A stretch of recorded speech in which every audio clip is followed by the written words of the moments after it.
दुनिया की सबसे बड़ी क्रिप्टो कंपनियों में से एक हमेशा के लिए बंद होने और सारा XRP शेयरधारकों को लौटाने के कगार पे थी। रिपल के CEO ब्रैड गार्लिंगहाउस ने बताया कि अमेरिकी प्रतिभूति नियामक के 2020 के मुकदमे के बाद नेतृत्व ने गंभीरता से कंपनी बंद करने पर विचार किया।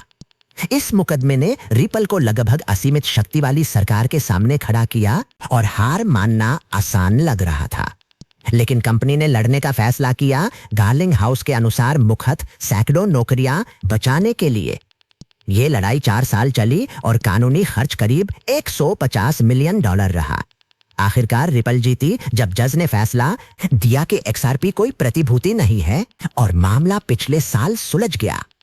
पीछे मुड़कर गार्लिंगहाउस कहते हैं कि उन्हें टिके रहने की खुशी है, पर मानते हैं कि तब नतीजा साफ नहीं था।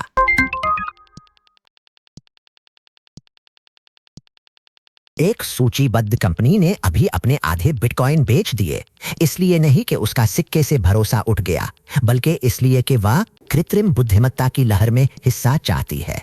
नैस्डैक पर सूचीबद्ध और बही खाते में बिटकॉइन रखने वाली एम्पेरी डिजिटल ने मई की शुरुआत से करीब 1400 सिक्के बेचे।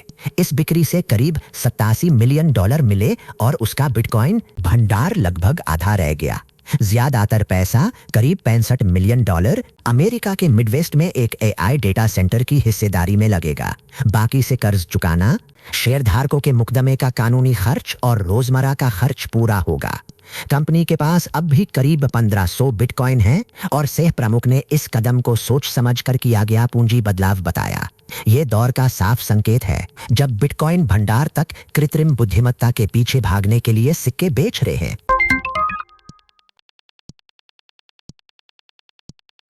बिटकॉइन के नियमों में एक प्रस्तावित बदलाव समय सीमा के पास है, पर उसे चालू करने को लगभग कोई तैयार नहीं। BIP अरनियापिन नामक ये प्रस्ताव अस्थायी रूप से बिटकॉइन की चेन पर गैर वित्तीय डेटा सीमित करेगा। समर्थक कहते हैं कि इससे बिटकॉइन फिर भुगतान पर केंद्रित होगा और हाल का तथाकथित स्पैम घटेगा।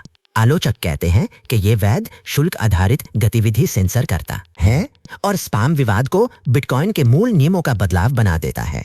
पर बहस बेमानी हो सकती है क्योंकि खनिकों का समर्थन कभी 1% से ऊपर नहीं गया, अभी 0 पर है। बिटकॉइन की 2 प्रभावशाली आवाजें माइकल सेलर और एडम बैक ने इसका विरोध किया।